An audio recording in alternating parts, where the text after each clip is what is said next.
Então, pessoal, como nós colocamos aí, as secreções ácidas aí do estômago, por exemplo, elas podem criar um pH tão baixo quanto 1, né? Por conta dessas questões moleculares, bioquímicas que acontecem aí no interior das células, principalmente no caso das células parietais.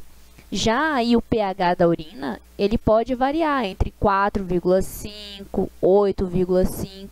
Isso vai depender muito das nossas necessidades, ou seja, das necessidades do corpo de excretar íons de H+, ou até mesmo íons de bicarbonato, ok?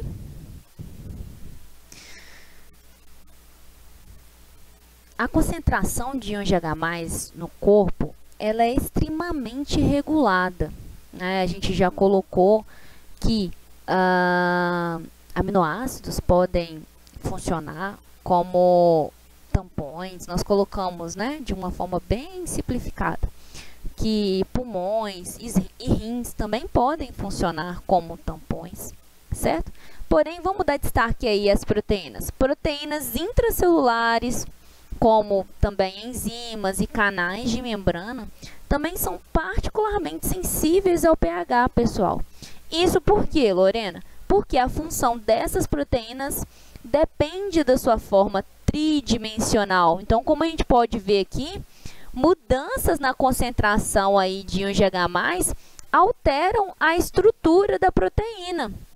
Muitas vezes aí estrutura terciária. Nós vamos aprender sobre aminoácidos, proteínas, e dentro do aprendizado das proteínas nós vamos aprender que essas proteínas, sim, elas apresentam estruturas extremamente importantes, que nós chamamos aí estrutura primária, secundária, terciária e quaternária, né? E nesse caso aí que nós estamos colocando, né, alterações no pH podem aí alterar o padrão das estruturas tridimensionais, ou seja, estruturas terciárias, e também a atividade das proteínas. Então, nós temos aqui um exemplo, que é o referente, né, essa coluna que é referente ao percentual da atividade máxima, 0, 50 e 100%, versus o pH, ok?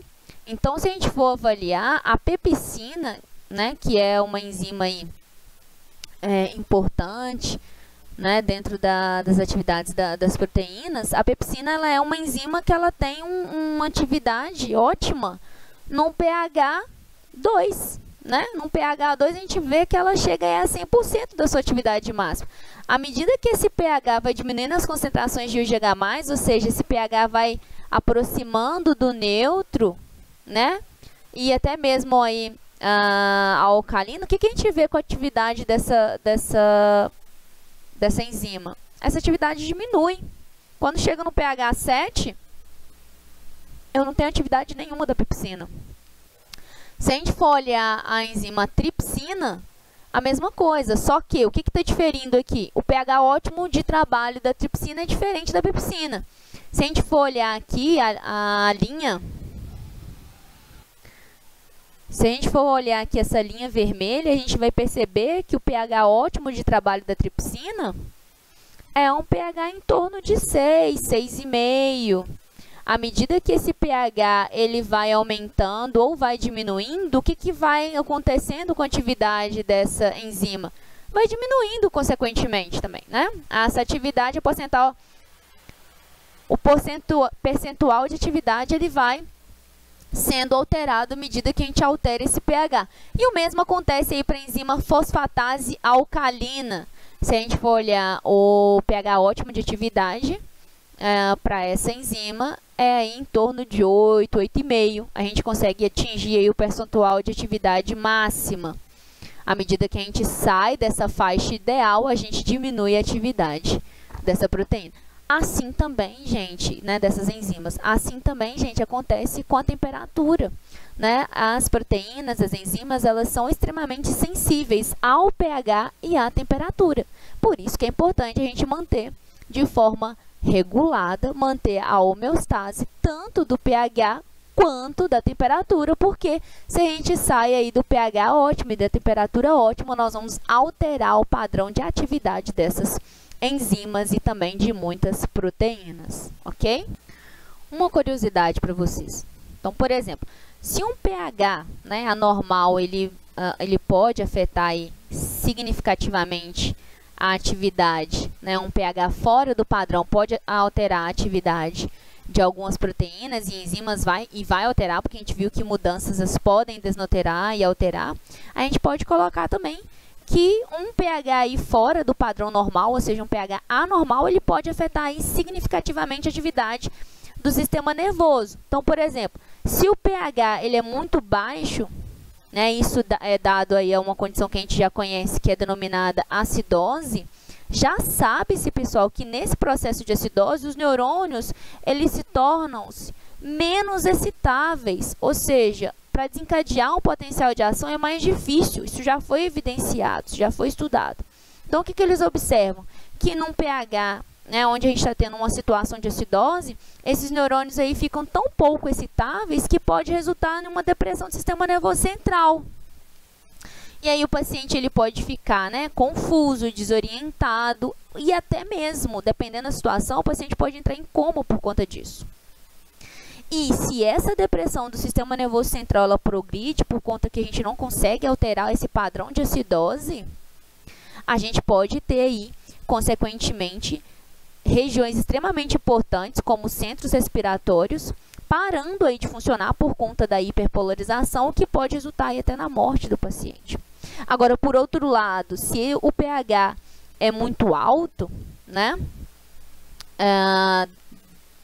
dando aí a uma situação que a gente conhece, que a gente denomina de alcalose, eles observaram que em relação à alcalose, a nível de sistema nervoso central, nós temos aí neurônios que se tornam extremamente hiperexcitáveis.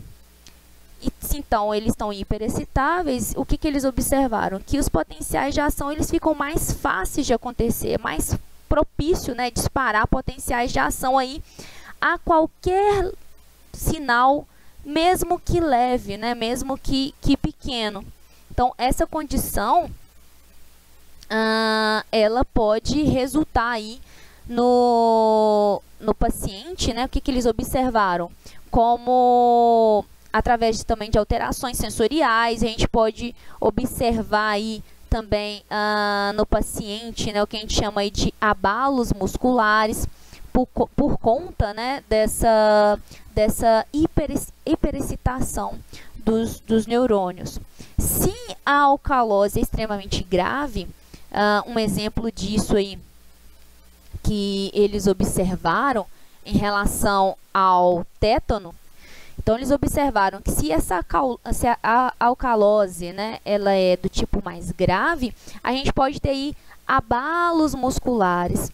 E que esses abalos musculares eles se transformam aí numa contração contínua, no qual aí a gente pode até ter uma paralisia dos músculos respiratórios. Por isso, pessoal, que é extremamente importante a gente conseguir manter aí o pH dentro das faixas constantes de normalidade, para que a gente consiga sempre estabelecer a homeostase do paciente. Bom, então a gente percebe, né, dentro de um contexto que os ácidos e bases, né, dentro do organismo humano, eles podem ser provenientes aí de muitas fontes. Vamos lá, quais seriam essas fontes, né, no qual o nosso organismo passa a ser desafiado a regular esse pH? Para regular aí esse pH. Então, no funcionamento diário, né, o nosso corpo aí, ele vai sendo desafiado, seja pela ingestão ou seja pela produção de substâncias aí, seja ácidos ou bases. Né? Um exemplo aí de entrada de ácidos, né, nós temos compostos metabólicos intermediários e também alimentos, né, que apresentam aí características de ácidos, né, ácidos fracos. Então, um exemplo aqui para vocês de ácidos orgânicos, nós temos os aminoácidos, nós temos os ácidos graxos, nós temos também os intermediários do ciclo do ácido cítrico e temos aí também o ácido lático, né, que eu coloquei para vocês aí na última aula como um exemplo de um atleta que faz uma atividade física intensa e vigorosa, no qual essa contração muscular proveniente dessa atividade pode resultar na produção de ácido lático como consequência de uma produção mais imediatista aí de ATP. Então, por isso que é importante a gente colocar esse ponto de vista da bioquímica dentro do equilíbrio ácido-base para mostrar para vocês que, sim, intermediários metabólicos que estão lá na bioquímica, eles também são substâncias capazes de alterar esse pH. E o nosso organismo tem que dar conta aí de regular esse pH, controlando, seja porque a gente está inserindo no sistema substâncias ácidas, seja porque a gente está inserindo no sistema substâncias básicas. E normalmente os desafios, né, para o nosso organismo são maiores em relação às substâncias ácidas, como a gente está vendo aí em relação a esses exemplos de ácidos orgânicos que estão presentes no nosso organismo, e o nosso organismo desenvolveu, né, essa substância, produziu através do metabolismo, mas que a gente precisa de regular. Eles são extremamente importantes, eles foram importantes para a produção de uma determinada substância dentro das rotas metabólicas, mas eles passam então aí a ser substâncias que precisam, né, ser controladas, porque o excesso dessa substância a gente pode então sim alterar esse pH, né? Então a gente precisa de corrigir isso. Como que a gente corrige? Através da metabolização, através de transformação dessa substância em outras que sejam capazes aí de ser eliminado. Principalmente muitas dessas substâncias são eliminadas, né, esses íons e também esse excesso de íons de H+, íons de sódio, outros, né, outros eletrólitos que não necessariamente vão alterar o pH aí, são extremamente eliminados e controlados através do sistema renal. Por isso que ele é um dos principais sistemas aí de tampões que a gente tem no nosso organismo, porque se a gente está tendo aí uma produção excessiva de OGH+, ou até mesmo de carbonato ou bicarbonato, a gente vai ter esse sistema renal contrapondo e atuando para a gente poder conseguir regular. Então, como a gente pode ver aqui, esses ácidos e bases, né, podem ser provenientes, para ilustrar aqui, pessoal, para vocês, através da dieta e também através do metabolismo. Como eu falei para vocês, os maiores desafios do nosso organismo são sim a entrada de substâncias ácidas, ou seja, de prótons, né? Porque se a gente for olhar de uma forma geral, se a gente faz uma alimentação, por exemplo, de uso de uma Coca-Cola, que apresenta um pH mais ácido, o uso de, né, café é muito comum, faz parte da nossa cultura, de suco de limão, né, até mesmo abacaxi, outras substâncias, né, outros alimentos que que podem proporcionar, né, essa acidez, essa entrada de OGH+. Então, isso pode sim ser proveniente da dieta, como também pode sim ser proveniente do metabolismo, como eu dei exemplo para vocês aí do ácido lático. Mas, bom, eu fui um pouco mais longe, né, de uma situação aí mais extrema, onde a gente tem uma condição aí anaeróbica, né? Mas se a gente for olhar até de uma forma um pouco mais simplificada, o próprio metabolismo no qual a gente está querendo aí a produção de ATP, e para que essa produção de ATP aconteça, vocês, né, vão ver aí ao longo da bioquímica que sim, é necessário o catabolismo, ou seja, a oxidação de algumas macromoléculas, seja ela carboidrato, seja até mesmo lipídios ou proteínas. Dentro desse contexto metabólico, nós vamos ter a produção de CO2, no qual o CO2 ele é um gás, né? Ele não tem características ácidas, até mesmo porque ele é apolar. Mas quando o CO2 passa então a reagir com a água, sim, nós podemos ter a produção de substâncias ácidas a partir desse metabolismo, que a gente já sabe que o CO2 reage com a água e forma o quê, pessoal? Forma ácido, né? Então a gente pode ter sim aí, através do metabolismo, dando um exemplo um pouco mais clássico e um pouco mais simples, não que o ácido lático não seja um exemplo clássico, é sim, mas a gente está pensando numa situação extrema, né? Mas de uma forma simples, o metabolismo ele está sendo desafiado, até mesmo com a produção de CO2, introduzindo essa entrada de OGH+, e consequentemente aí tendo que ter as saídas, né, para esses íons GH+, para que a gente consiga controlar esse pH aí em torno de 7,38, 7,42. E a gente sabe que quem vai ajudar, né, a fazer o controle dessas margens aí que a gente colocou é, né, a própria presença aí do bicarbonato, principalmente aí no líquido extracelular. Nós colocamos, né, que 70% do CO2 ele é transportado através de bicarbonato. Isso, né, é de uma forma proposital do nosso organismo, até mesmo para poder fazer o controle desse pH. Nós vamos ter também, como a gente já colocou aí algumas vezes, mas que vamos trabalhar um pouco mais, através das proteínas. Não só proteínas, mas a gente tem também uma outra proteína bem específica, que é a hemoglobina, tá, pessoal?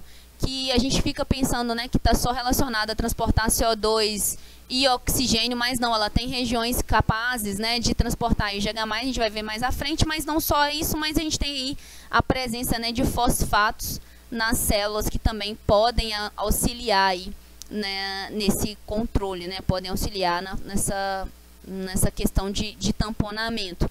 E mais à frente a gente pode colocar aí que nós temos o processo de ventilação e dos rins para proporcionar que essa entrada de IgH+, seja aí, extremamente controladas para que a gente não tenha excessos e seja revertida aí nessa saída do excesso desses IgH+.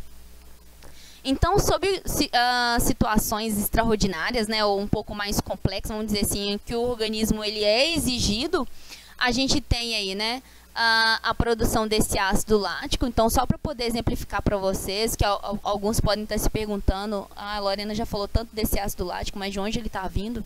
Então, a gente sabe, né, que através da oxidação da glicose, que é um carboidrato, a finalidade, né, dessa oxidação de glicose é nada mais que uma produção de ATP.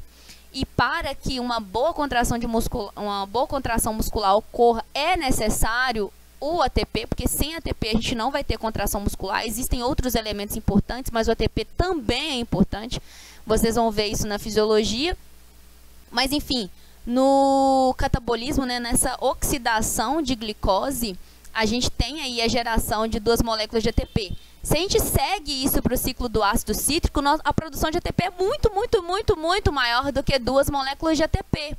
Mas, se a gente está pensando no músculo que está tendo uma atividade vigorosa, intensa, o que a gente tem que pensar? Ora, essa produção de ATP tem que ser um pouco mais imediatista.